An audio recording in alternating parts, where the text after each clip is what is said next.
આવનાર 2027ની ચૂંટણી, 2032ની ચૂંટણી એ કઈ રીતે જીતી શકાય? આમ આદમી પાર્ટી છે એ ખેડૂતોને ટાર્ગેટ કરીને ચાલી રહી છે. તમને શું લાગી રહ્યું છે? વિધિને કદાચ વીકમાં એ ચેતરભાઈ વસાવાની જામીન અરજી ઉપર ઓર્ડર પણ થઈ જશે, પણ તમે વિચારો છેલ્લા 50 દિવસ થઈ ગયા બેન, 50 દિવસથી ચેતરભાઈ વસાવાને પરેશાન કરે છે. યુવરાજજી, સૌથી મહત્વનો સવાલ છે કે તમે કઈ જગ્યાએથી ધારાસભ્ય તરીકે ચૂંટણી લડશો? તમે જોવા જાવ ગલીએ ગલીએ આપણે ગુજરાતની અંદર દારૂ મળે છે પણ ખાતર નથી મળતું. એ આપણી ગુજરાતની કરુણતા છે. અને માથામાં ખુરશીઓ મારી દીધી હતી તો ત્યાં કઈ કેસ કે ગુનો કે એવું કઈ દાખલ નથી થયું. આ તો ગ્લાસ મારવાનો પ્રયાસ કર્યો, એમાં એને 307 નાખી દીધી. કદાચ મારી તમને તૈયારી પણ દેખાશે કે એ વિસ્તારોની અંદર પણ મારી સક્રિયતા જરાક વધી જશે અને એ પ્રમાણે પછી આગળ જે કહી શકે સમય સંજોગ અને નિયતિ જે નક્કી કર્યું છે થશે. મનરેગાનું કૌભાંડ એ ચેતરભાઈ વસાવાએ ઉજાગર કર્યું.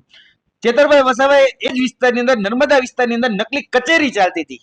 એ નકલી કચેરીના માધ્યમથી હજારો કરોડના કૌભાંડ થયા, એ ઉજાગર કર્યા. વિરોધ પ્રદર્શન ચાલ્યું, તેમાં મૃત્યુ પણ થયું હતું. છતાં પણ આ ભારતીય જનતા પાર્ટીના પેટનું પાણી નથી હલતું. વિદ્યાર્થી નેતા તરીકે જાણીતા અને આમ આદમી પાર્ટીમાં સક્રિય નેતા એવા યુવરાજસિંહ આજે આપણા સ્ટુડિયો પર ઉપસ્થિત છે. ત્યારે આમ તો બધા જ જાણે છે કે વિસાવદરમાં જે ગોપાલ ઇટાલિયાની જીત થઈ છે તેના પાછળ તેમનો મહત્વનો રોલ હતો.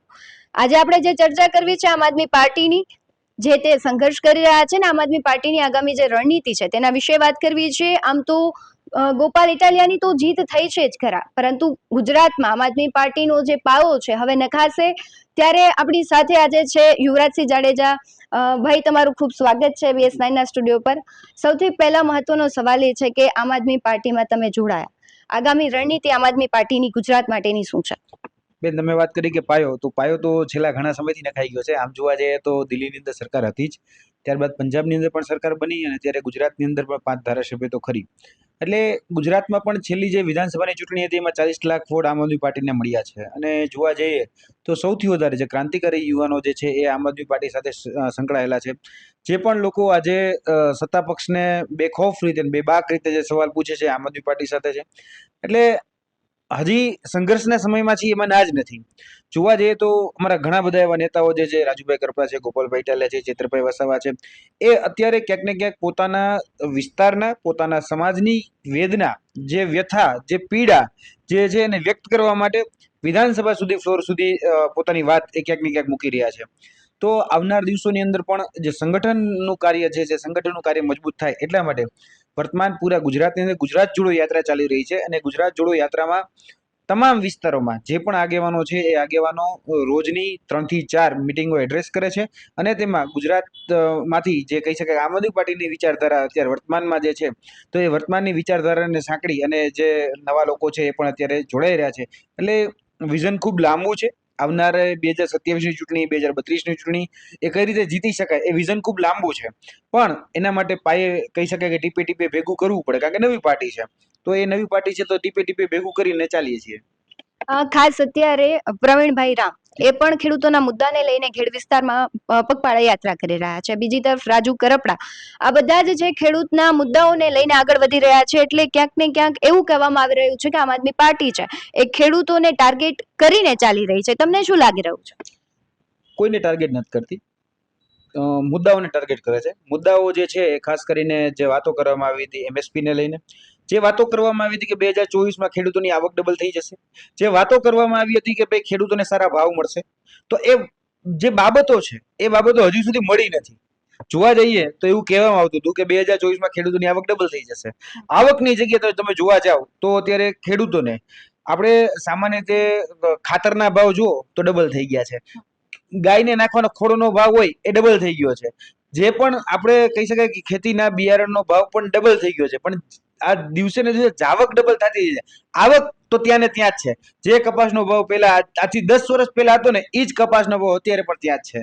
અને આપણે અમેરિકામાંથી જે કપાસ લઈ રહ્યા છીએ એમ કહે છે આપણે ટેક્સ ફ્રી કરે છે. એટલે ગુજરાતના જે ખેડૂતો છે, જે તનતોડ મહેનત કરે છે, એને તમે ક્યાંક ને ક્યાંક આ રીતે હેરાન પરેશાન કરો છો. અને બહારના તમારા જે સંબંધો જે સારા બને, એટલે કે ટ્રમ્પ સાથે મોદી સાહેબને સારું કરવું છે, સારો મિત્રતા નિભાવી છે, એ ટ્રમ્પને સારી મિત્રતા નિભાવવામાં આપણા ખેડૂતો પાયમાલ થઈ રહ્યા છે.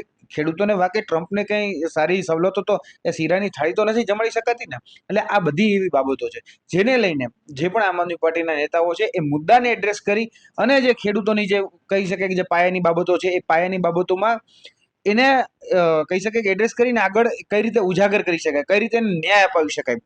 તમે પણ જોયું છે સાબરકાંઠાની અંદર ખેડૂતો હોય, પશુપાલકો હોય, એ બધા ભેગા થયા હતા અને પશુપાલકોએ ખેડૂતોએ જે મુદ્દાઓ હતા કે ભાઈ ભાવ વધારોને લઈને જે એ વિસ્તાર છે ત્યાં સૌથી વધારે દૂધ મંડળીનો પ્રશ્ન હોય છે, તો દૂધ મંડળીના પ્રશ્ન, દૂધના પ્રશ્ન લઈને આ બધા જ પ્રશ્નોને અત્યારે એડ્રેસ કરી અને ક્યાંક ને ક્યાંક એ પ્રશ્નો નિરાકરણ આવે એના માટે સતત પ્રયત્નો કરતી હોય છે. એક જોવા જઈએ તો એક દુર્ઘટના પણ બની હતી જ્યાં એક પશુપાલક હતા, એ પશુપાલકનું એ કહી શકાય કે સાબર ડેરી સામે વિરોધ પ્રદર્શન ચાલ્યું હતું, તેમાં મૃત્યુ પણ થયું હતું. છતાં પણ આ ભારતીય જનતા પાર્ટીના પેટનું પાણી નથી હલતું.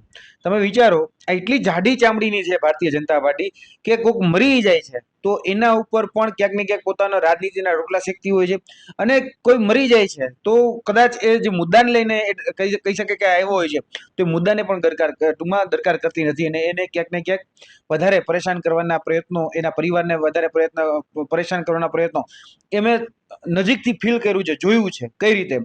ગુજરાતમાં બેન અત્યારે ગાંધીનગરમાં તમે આવો તો આર્મી જવાનો પ્રોટેસ્ટ કરે છે. આર્મી જવાનોની સામાન્ય માંગણીઓ છે કે ભાઈ અમને જે રિઝર્વેશન છે 10% જે કાયદાકીય રીતે જે આપવામાં આવ્યું છે એ કાયદાકીય રિઝર્વેશન અમને ફૂલ મળતું નથી. આંગણવાડી બહેનો છે તો એ આંદોલન કરે છે, શિક્ષકો છે એ પણ આંદોલન કરે છે. તમે વિચારો કે ખરેખર આ બધી જ જવાબદારી એ બનતી હતી સરકારની કે આનું નિરાકરણ લાવે, પણ નિરાકરણ નથી લાવતી એટલા માટે લડવું પડે છે. એ જ રીતે ખેડૂતોની વાત હોય તો ખેડૂતોને જે વાયદા વચનો આપવામાં આવ્યા, વાયદા વચનો ફૂલફિલ કરવામાં નથી આવ્યા, એના માટે આમ આદમી પાર્ટીના જે નેતાઓ જે છે એ આમ આદમી પાર્ટીના નેતાઓ એને ન્યાય અપાવવા માટે, એને ખરેખર યોગ્ય ભાવ મળે, એને યોગ્ય બિયારણ મળે, એને ખાતર મળે, એટલા માટે આ તમામ જગ્યાએ ગુજરાતની અંદર અત્યારે પ્રોટેસ્ટો થઈ રહ્યા છે. તમે જોવા જાવ ગલીએ ગલીએ આપણે ગુજરાતની અંદર દારૂ મળે છે પણ ખાતર નથી મળતું. એ આપણી ગુજરાતની કરુણતા છે, કારણ કે ગુજરાતની એક ગલી બાકી નથી કે જ્યાં દારૂ ન મળતો હોય. એટલે ગુજરાતની કહેવાય દારૂબંધીનું, પણ ગુજરાતની એક ગલી બાકી નથી જ્યાં દારૂ નથી મળતો. અને બાકી ખાતર લેવા જાઓ દુકાનોમાં તો દુકાનોમાં ખાતર નથી મળતું. મૂળ જે બાબતો છે પાયાની, જેને આપણે કહીએ, શાળામાં શિક્ષકો નથી, કચેરીઓમાં ક્લાર્ક નથી, ગામમાં તલાટી નથી, દવાખાનામાં ડાક્ટર નથી. જાવું તો જાવું ક્યાં? આ મુદ્દાઓને એડ્રેસ નહીં કરી તો શું કરશું? એટલે આ ઘણી વખત એમ કે લોકો કે ભાઈ તમે રાજનીતિ કરો છો, પણ રાજનીતિનો મુદ્દો છે. શા માટે ભાઈ રાજનીતિ ન કરીએ? કારણ કે જેને તમે સત્તા આપી છે એ સત્તાની જવાબદારી હતી કે તમને સારી સવલતો પૂરી પાડે. એ સારી સવલતો પૂરી નથી પાડી શકતા એટલા માટે તો લડવું પડે છે કે ભાઈ તમારી પાસે સર્વસત્તાધીશ છો, તમારી પાસે સર્વસત્તાધીશ એટલે કે બધી જ તાકાતો, બધા જ પાવર્સ, મશીનરીઝ બધી એ તમારી પાસે છે. તો આજે સાચો ઉપયોગ કરી અને જે કહી શકે કે જે પણ કનગલત પડી રહી છે સામાન્ય નાગરિકને એ દૂર કરવાની જવાબદારી તો નેતાની હોય છે. એટલે રાજનીતિ સાથે તમામ મુદ્દાઓ સાંકળેલા હોય છે. એ જ રીતે આમ આદમી પાર્ટીના તમે જે નેતાઓના નામ આપ્યા, તમામ જે નેતાઓ છે એ ખેડૂતો માટે, વંચિતો માટે, શોષિતો માટે, ગરીબો માટે, યુવાનો માટે બધી જ જગ્યાએ અત્યારે ક્યાંક ને ક્યાંક કોઈને કોઈ જગ્યાએ લડી રહ્યા છે. ખાસ એક પ્રશ્ન એ છે કે કેજરીવાલની જે વિચારધારા છે તેના પ્રમાણે આમ આદમી પાર્ટી ચાલે છે કે ગુજરાતમાં જે નેતાઓ છે તેની અલગ વિચારધારા સાથે ચાલે છે? આમ આદમી પાર્ટી બેન નાગરિકોની પાર્ટી છે અને નાગરિકોની જે વિચારધારા છે એના પ્રમાણે ચાલે છે. બીજી વાત, આમ આદમી પાર્ટી એ કોઈ એક વ્યક્તિના વિચારથી નથી ચાલતી. આમ આદમી પાર્ટી એ બંધારણથી ચાલે છે. આમ આદમી પાર્ટી એ કાયદાની જે વિચારધારા છે એનાથી ચાલે છે. આયા એ બહુ સ્પષ્ટ સાથે કહેવાની જરૂર છે કે ભાઈ જે વિચારધારા છે ને એમાં ડબલ સ્ટાન્ડર્ડ નથી. કારણ કે અત્યારે ભારતીય જનતા પાર્ટીમાં બેન જોવા જાવ ને તો ડબલ સ્ટાન્ડર્ડ છે. એક માટે કાયદો અલગ છે ને બીજા માટે કાયદો અલગ છે. બચુભાઈ ખાબડના દીકરાને તમે જેલમાં નાખો તો એ તરત જ છૂટી જાય, અને કોક એવા ડાયલા કલાકાર હોય જે સત્તા પક્ષની ચાપલુસી કરતો હોય એ છૂટી જાય, પણ જે સત્તા પક્ષને સવાલ કરતો હોય એવા અમારા નેતાઓ હોય કે વિપક્ષના કોઈ પણ નેતા હોય એ ન છૂટે. એટલે એ ડબલ સ્ટાન્ડર્ડ નથી અમારામાં. અમારામાં ભાઈ હું ગુનેગાર છું તો મારાથી ને કે કાચી ભૂલ થઈ છે કે મારાથી ને કે જાણતા કે ભૂલ થઈ ગઈ છે તો મારા માટે પણ સજા એક છે, અને બીજું જે કાર્યકર્તા છે એના માટે સજા એક જ છે. એટલે આ જે વિચારધારા છે ને એ વિચારધારા બહુ મહત્વની હોય છે કે ભાઈ બંધારણ શું કે છે, કાયદો શું કે છે, એને રૂહે ચાલે છે. કોઈ એક વ્યક્તિ આ પાર્ટીમાં મહત્વ ધરાવતો જ નથી. ખાસ ચૈતર વસાવાની જે ધરપકડ થઈ ત્યારબાદથી તેમને હજુ રાહત નથી મળતી. વિધાનસભાનું જે સત્ર હતું તેમાં ચૈતર વસાવાભાઈ આવ્યા, પણ હવે આગળ શું એક્શન લેવાશે? તેમની જામીન અરજી છે તે ફગાવવામાં સતત આવી રહી છે. તમને શું લાગી રહ્યું છે કે આ ષડયંત્ર છે કે પછી શું છે? આ રાજકીય કિન્નાખોરી છે. શા માટે ખબર છે? કેમ કે એક જે મીટિંગ છે એટીવીટીની, એ એટીવીટીની મીટિંગ મળે છે. આ એક જે કોમન પ્રોસેસ હોય પ્રોસેસના ભાગરૂપે છે બધું. ત્યાં કોણ હાજર રહેવું જોઈએ તો એના પ્રોટોકોલ છે કે ભાઈ હોદ્દાની રૂએ ભાઈ ધારાસભ્ય છે, અધિકારીની રૂએ અમુક અધિકારીઓ છે એ હાજર રહેવા જોઈએ, અને જે બાબતો છે એની ચર્ચાઓ થવી જોઈએ, કઈ ગ્રાન્ટ કઈ રીતે વપરાશે, આ બધી વાત એટીવીટીમાં થતી હોય છે. તો એટીવીટીની મિટિંગમાં અમુક કોન્ટ્રાક્ટરો હાજર હતા. કોન્ટ્રાક્ટરો ભાજપના કહેવાથી હાજર હતા, અને ભાજપના એવા અનધિકૃત વ્યક્તિઓ હાજર હતા. તેને કારણે ચેતરભાઈ વસાવે વિરોધ કર્યો. શેનો વિરોધ કર્યો? કે ભાઈ આ અનધિકૃત વ્યક્તિ છે, આ પ્રોટોકોલ પ્રમાણે આ વ્યક્તિ હાજર ન હોવો જોઈએ. એને લઈને ઓલાએ કીધું કે અમારો વ્યક્તિ છે તો હાજર રહેશે જ, કારણ કે સત્તાનું એને ગુમાન હતું, સત્તાનું અભિમાન હતું. એ સત્તાના અભિમાને એને કીધું કે એ હાજર જ રહે. ચેતરભાઈ કે પ્રોટોકોલ પ્રમાણે ચાલો. બધા માટે કહી શકાય કે નિયમો જે છે એ સરખા જ હોવા જોઈએ. આ ન્યાય નીતિ સૌ ગરીબને મોટાને સૌમાં ભાગે માર્યો માનું એમાં સો ઇન્સાફ, એના જેવું ન હોવું જોઈએ કે ભાઈ બધા માટે નિયમ સરખા જ છે. હું કઈ મારા કોન્ટ્રાક્ટરને કે બીજા કોઈ નથી લખતો, તમે પણ ન હલાવો. અહીંયા આપણી મીટિંગ છે, હોદ્દાની રૂએ જે બેસો છે ત્યાં થઈ કહી શકાય કે થોડીક વાતોમાં ચર્ચા થશે. વાતાવરણ થોડુંક ઉગ્ર વાતાવરણ બન્યું. પછી શું બન્યું એને સીસીટીવી હજુ સુધી સામે નથી આવ્યા, પણ મને જે આ વાતની ખબર છે કારણ કે હું ચેતરભાઈ વસાવાની નજીકમાં છું, તો ચેતરભાઈ વસાવા તરફથી મેં જે જાણ્યું છે, અને આ મિટિંગની અંદર જે અધિકારીઓ છે એ અધિકારીઓ પાસેથી મેં જે જાણ્યું છે ને કે ભાઈ ચર્ચી થઈ હતી, બોલાબોલી થઈ હતી, અને એવું કહેવામાં આવ્યું કે ભાઈ ગ્લાસ મારવાનો પ્રયાસ કરવામાં આવ્યો. હવે બેન આ બે વસ્તુમાં ફેર છે.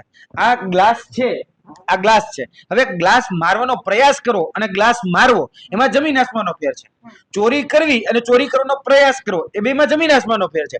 એટલે એ તમે આખી જે ફેબ્રિકેટેડ એફઆઈઆર વાંચો એટલે તમને ખ્યાલ આવી જાય કે સુનિયોજિત કાવતરાના ભાગરૂપે એક એફઆઈઆર ફેબ્રિકેટેડ બનાવવામાં આવે છે, જેમાં જાણી જોઈને એક વ્યક્તિને ફસાવાનો છે. પછી જ્યારે એ વ્યક્તિ જામીન લેવા માટે કોર્ટમાં જાય ત્યારે કોર્ટમાં જે સરકારી પક્ષનો વકીલ છે એ ગેરહાજર રહે. બીજી વખત પણ એવું કે અમારો વકીલ બદલવાનો છે એમ કરીને વ્યક્તિ પાછું કહી શકે કે ટાઈમ માગે, સમય માગે. ત્રીજી વખત તો કે પાછો ગેરહાજર, સતત બેન ગેરહાજર રહે. પેલા નીચલી કોર્ટ, સેશન્સ કોર્ટ અને પછી હાઈકોર્ટ, એ રીતે થાય બેન. અત્યારે ચાર્જશીટ થઈ ગઈ છે એટલે પાછા અમે નીચલી કોર્ટમાં ગયા છીએ કે ભાઈ જામીન અરજી એમાં મૂકી છે, એટલે વિધિને કદાચ વીકમાં એ ચેતરભાઈ વસાવાની જામીન અરજી ઉપર ઓર્ડર પણ થઈ જશે. પણ તમે વિચારો છેલ્લા 50 દિવસ થઈ ગયા બેન, 50 દિવસથી ચેતરભાઈ વસાવાને પરેશાન કરે છે. શું વાત? તો કે ભાઈ સામાન્ય જનતાના પ્રશ્નોને વાંચા આપે છે ને એ નથી ગમતું.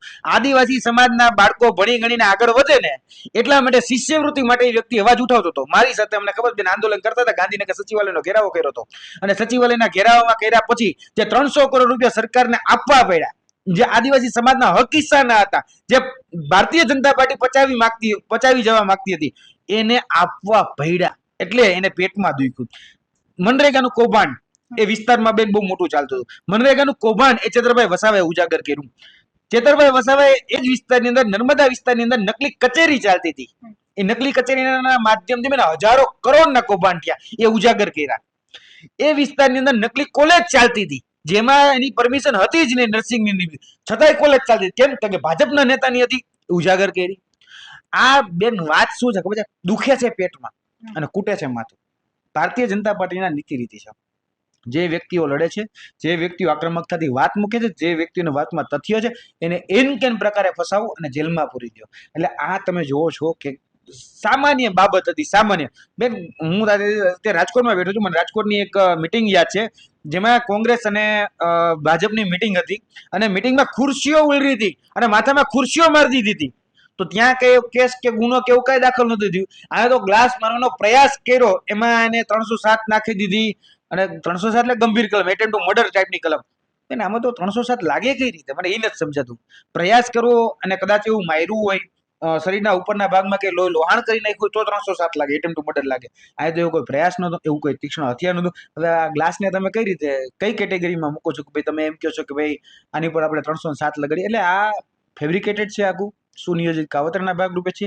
અને ભારતીય જનતા પાર્ટી એ કિન્નાખોરી રાખી અને ચેતરભાઈ વસાવા ઉપર આ રીતે પ્રયત્ન કરી રહી છે. ગમે એમ કરીને વાત દબાય, પણ ચેતરભાઈ વસાવા છે એ આદિવાસી સમાજમાંથી આવે છે. એટલું જ નહીં, એ જંગલ ને જમીન ની સાથે જોડાયેલો વ્યક્તિ છે, ફૂટેલો વ્યક્તિ છે. એ પેરાશૂટ નથી.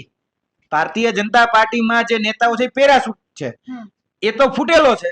એ લોકોમાંથી આવેલો છે, લોકોનો અવાજ છે, લોક નેતા છે, જનનાયક છે. તો એ જનનાયક છે જે સામાન્ય જનતાઓને એડ્રેસ કરીને આવેલો હોય, તો એ વ્યક્તિ બેન આગળના દિવસોની અંદર પણ સિંહની જેમ ગર્જના જ કરવાનો છે. એ આદિવાસી હાવજ છે ને આદિવાસી હાવજની જેમ ડણકવાનો છે. અને આવનાર દિવસોમાં વિધાનસભામાં પણ તમને એનો અવાજ સાંભળવા મળશે. હજી પછી જે પણ સત્ર મળશે એમાં પણ તમને વિધાનસભાની અંદર ચિત્રભાઈ વસાવા છે બેબાક અને કહી શકાય બેખોફ રીતે બોલતા જોવા મળશે. ખાસ વિધાનસભાના સત્રમાં ગોપાલ ઇટાલિયાએ જે પ્રશ્નોને લઈને આખું ક્લેરિફિકેશન કર્યું છે તેને લઈને તમે શું માનો છો? બેન અત્યાર સુધી તમે, હું તો કહું છું જૂનો પ્રશ્નકાર, આપણે વિધાનસભાના જેટલા સત્રો મળ્યા ને એની અંદર જે પ્રશ્નોત્તરીકાર હોય ને એ પ્રશ્નોત્તરીકારના તમે બધા જ પ્રશ્નો લઈ લ્યો, તમે જોશો કે 15 થી 20 જ પ્રશ્નો છે કે જે 162 જે ધારાસભ્ય ને એક પછી એક બધામાં રિપીટ થતા હશે. ખાલી ગામનું નામ બદલાતું હશે, બાકી બધી જગ્યાએ પ્રશ્નો જે છે ડીટો ટુ ડીટો, ત્યાં પોઈન્ટ છે તો અહીંયા પોઈન્ટ જ હશે. એમ કોપી પેસ્ટ કર્યા સિવાય બીજું કશું જ કામ કરતા નથી. એટલે ભારતીય જનતા પાર્ટીના જે નેતા છે ને એ લોકોને મૂર્ખ બનાવવાનું કામ કરે છે.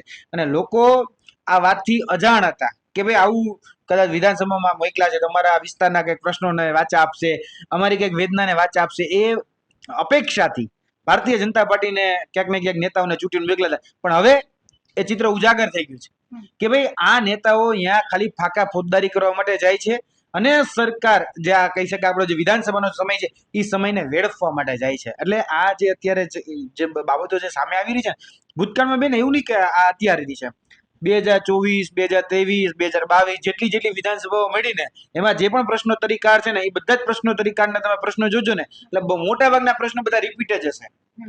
એટલે ભારતીય જનતા પાર્ટી બેન અત્યાર સુધી સામાન્ય જનતાની આંખમાં ધૂળ નાખતી આવી છે અને સામાન્ય જનતાને મૂર્ખ બનાવતી આવી છે કે ભાઈ અમે તમારા જનપ્રતિનિધિ છે, તમારા જનતાના પ્રશ્નો જે છે અમે અહીંયા વિધાનસભામાં ઉઠાવીને ન્યાય અપાવીશું, પરંતુ ખરેખર એને અત્યાર સુધી સામાન્ય જનતાના આંખમાં ધૂળ નાખવા સિવાય બીજું કઈ કામ કર્યું નથી. સૌથી મહત્વનો સવાલ યુવરાજભાઈ એ પૂછવો છે કે તમે જે વિચારધારાની વાત કરી, તો ગોપાલ ઇટાલિયાની સભા રાજકોટમાં હતી અને મોરબીમાં જ્યારે ઈશુદાન ગઢવીની સભા હતી, એ દરમિયાન વ્યક્તિને પ્રશ્ન પૂછે છે તો લાફો મારવામાં આવે છે. તો આ વિચારધારા સાથે, સારી વિચારધારા સાથે જોડાયેલ વ્યક્તિ આવું કઈ રીતના કરી શકે? ગોપાલભાઈ ઇટાલીએ ઝાપટ મારી, ઈશુદાનભાઈ ગઢવીએ ઝાપટ મારી નહીં. કોઈ ત્યાં વ્યક્તિ છે જ્યાં સાંભળવા માટે આવ્યા છે અથવા તો એવું કહેવામાં આવતું હતું કે ભાઈ કાર્યકર્તા છે. બેન આમાં છે ને ખરેખર એ પર્પઝ કોઈનો પણ ન હોય, કદાચ જે નેતાઓ છે એનો પર્પઝ ક્યારેય ન હોય. ઈશુદાનભાઈ ગઢવી પણ એને રોકવાનો પ્રયાસ કરી રહ્યા હતા. જ્યારે મેં સ્ટેજ ઉપરથી જોયું ત્યારે કે ઈશુદાનભાઈ ગઢવીએ પણ પ્રયાસ કર્યો અને ગોપાલભાઈ છે તો ગોપાલભાઈ પણ એની વાકચાતુર્ય પ્રમાણે એનો જવાબ આપવાનો પ્રયાસ કર્યો જ છે. કોઈ પણ એવું ન હોય છે. હું એવું માનું છું કે આ XYZ કદાચ પાર્ટી હોય પણ એ એવું નહીં છે કે કોઈને આપણે આ રીતે હેરાન કરીએ કે પરેશાન કરીએ. પણ મૂળ વાત શું છે કે ભાઈ આવા પેઇડ લોકો એ હવે ગમે ત્યાં તમે હવે આ જે ઘટના છે, આ જે ચીલો છે ને એ ચીલો આગળના સમયમાં પણ તમને જોવા મળશે. એ તમામ જગ્યાએ તમને આ વસ્તુ જોવા મળશે. કોઈ 1500-5000 રૂપિયા આપી દો એટલે ગમે એ જગ્યાએ ગમે એ વાત મૂકી આવે. પણ આ ચીલો ન પડવો જોઈએ, આ ચીલો ન પડવો જોઈએ. ઘણી વખત તમે પણ સાંભળ્યું છે કે ભાઈ એક ચીલો પડ્યો છે અત્યારે કે ગોંડલને અત્યારે મિર્ઝાપુર ગણવામાં આવે છે, પણ હું ગોંડલનો છું, મારું વતન ગોંડલ છે. હવે હું ગોંડલમાં રહું છું આટલા વર્ષથી, મેં કોઈ દિવસ એવું નથી જોયું. હવે જે કાયદો વ્યવસ્થા અસ્થાને છે એ છે કઈ રીતે છે? કારણ કે આપણા કાયદા મંત્રી અથવા તો આપણો કાયદો જેને વ્યવસ્થા સોંપી છે એ વ્યક્તિઓ એની પર અથવા તો એના નેતાઓ જે છે એ આધિપત્ય જમાવીને બેઠા છે એટલા માટે. એટલે હું એ જ ઈચ્છું છું કે કોઈ પણ જગ્યાએ ખોટો ચીલો ન પડવો જોઈએ. અમારું ગોંડલ બહુ ગોકળ્યું છે, બહુ સારું છે. એટલે કોઈ એ રીતે ખોટી રીતે ચિતરે તોય મને દુઃખ લાગે કે ના ભાઈ ખોટી રીતે ન. હા, જે લોકો ખોટું કરે છે, જે લોકો કાયદા વ્યવસ્થા વિશે કે બીજી ત્રીજી રીતે જ્યાં પ્રશ્નો ઉઠાવે છે અથવા તો ખોટી રીતે કાયદો વ્યવસ્થા દોડવાના કે ડામાડોળ કરવાના જે પ્રયત્નો કરે છે એને સજા થવી જ જોઈએ. નથી થતી કારણ કે કાયદો હાથમાં લઈ અને પછી પોતાની રીતે કાયદાને મારી તોડી મચોડી અને પોતાનો ચીલો, પોતાનો કક્કો એ હાચો કરાવતા હોય છે. આ હકીકત છે.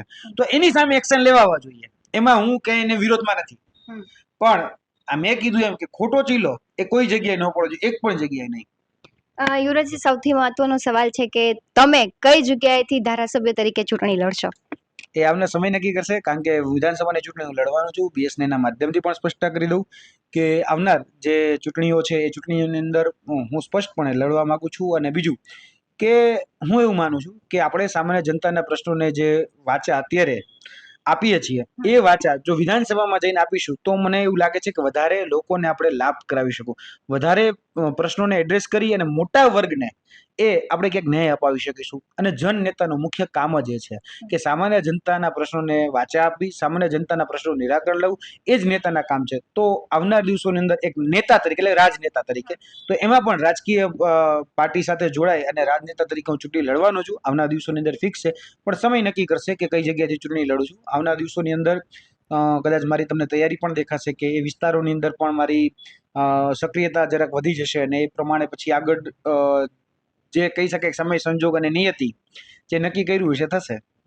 આગામી 2027ની ચૂંટણીને આમ આદમી પાર્ટીની તૈયારી અને ખાસ કયા મુદ્દાઓને લઈને આમ આદમી પાર્ટી લડશે, કે જે મુખ્ય મુદ્દાઓ છે, અને ખાસ વિપક્ષ તરીકે શું આમ આદમી પાર્ટી કારગત નીવડશે ગુજરાતમાં? અમતબેન, તમે વિપક્ષનું કીધું, સત્તા પક્ષનું વિચારીએ છીએ. એટલે જોવા જઈએ તો જે મુદ્દાઓ છે એ મુદ્દાઓમાં જે મૂળ પાયાના મુદ્દાઓ છે, ખાસ કરીને અમે એક યુવાન તરીકે વિચારું તો મને સૌથી વધારે શિક્ષણ, રોજગાર અને ભ્રષ્ટાચાર આ જે 3 મુદ્દાઓ છે એની ઉપર સૌથી વધારે મારું ધ્યાન હોય છે કે શિક્ષણ બાળકોને સારામાં સારું મળે, રોજગાર જે ખરેખર લાયક છે, જે હકદાર છે એને સારો રોજગાર મળે, અને ભ્રષ્ટાચાર એ આ સિસ્ટમની અંદરથી ધીરે ધીરે કરી ઓછો કરી નાબૂદ થાય. કારણ કે ભ્રષ્ટાચાર એટલે ટોપ લેવલે છે, નાબૂદ થવો જરૂરી છે. એટલે આ બધા એવા મુદ્દાઓ છે કે ધીરે ધીરે એડ્રેસ થવા છે એઝ એ યુવાન તરીકે. બાકી જોવા જાઓ તો ખેડૂત નેતા હોય તો તમે ખેડૂત નેતાને પૂછો તો એ ખેડૂતોના પ્રશ્નની વાત કરશે. બીજા જે અન્ય નેતાઓ છે જે અમારા કહી શકે મજદૂર સંગઠન સાથે પણ સંકળાયેલા છે તો એ મજદૂરોની વાત કરશે. કહી શકાય કે એ બીજા બધા જે ફિલ્ડ સાથે જે સંકળાયેલા લોકો છે એની વાત પણ કરશે. પણ હું એઝ એ યુવાન તરીકે કહું છું, મારા મુદ્દામાં સૌથી વધારે મોસ્ટ પ્રાયોરિટી એ શિક્ષણ, રોજગાર અને ભ્રષ્ટાચાર, કે જે ભ્રષ્ટાચાર અત્યારે જે સિસ્ટમની અંદર ઘૂસી રહ્યો છે એને દૂર કરવા માટે આગળના સમયમાં મારી પાસે જે રોડમેપ છે એ સામાન્ય લોકોને સમજાવી અને જે ભ્રષ્ટાચાર જે સિસ્ટમની અંદર થઈ રહ્યો છે, કોઈ પણ દુર્ઘટના છે એ દુર્ઘટના શા માટે થઈ રહી છે, એ ખરેખર માનવ સર્જિત હોય છે, પછી એને આકસ્મિક નામ આપી દેવામાં આવે છે એવું નહીં. કે જે પણ કદાચ ગંભીરા બ્રિજ દુર્ઘટના હોય કે રાજકોટનો ટીઆરપી દુર્ઘટના હોય કે મોરબીની બ્રિજ દુર્ઘટના હોય તો એ શા માટે ઘટી અને એના ઘટવા પાછળ એન્જિનિયરોની જવાબદારી શું હતી, બીજી બધી જગ્યાએ જે ઘટનાઓ ઘટી એના પાછળ જે જવાબદાર અધિકારીઓ હતા એની ઉપર શા માટે હજી સુધી એક્શન લેવામાં ન આવે. આ બધા જ બાબતોને ઉજાગર કરી અને આવનારી જે ચૂંટણી છે એ મુદ્દાગત અમે લડવા માંગીએ છીએ. કોઈ જ્ઞાતિ જાતિના સમીકરણથી લડવા નથી માંગતા. એટલે મુદ્દો જે છે એ જ અમારા માટે આવનાર દિવસોની અંદર અમારો પાયો હશે અને અમારા આગળની ચૂંટણીનો મહત્વની બાબતોમાં એ મુદ્દો ત્યારે જે હશે એને લઈને જ અમે આગળ વધવાના છીએ. Thanks Yuvraj Singh joining us. Thank you.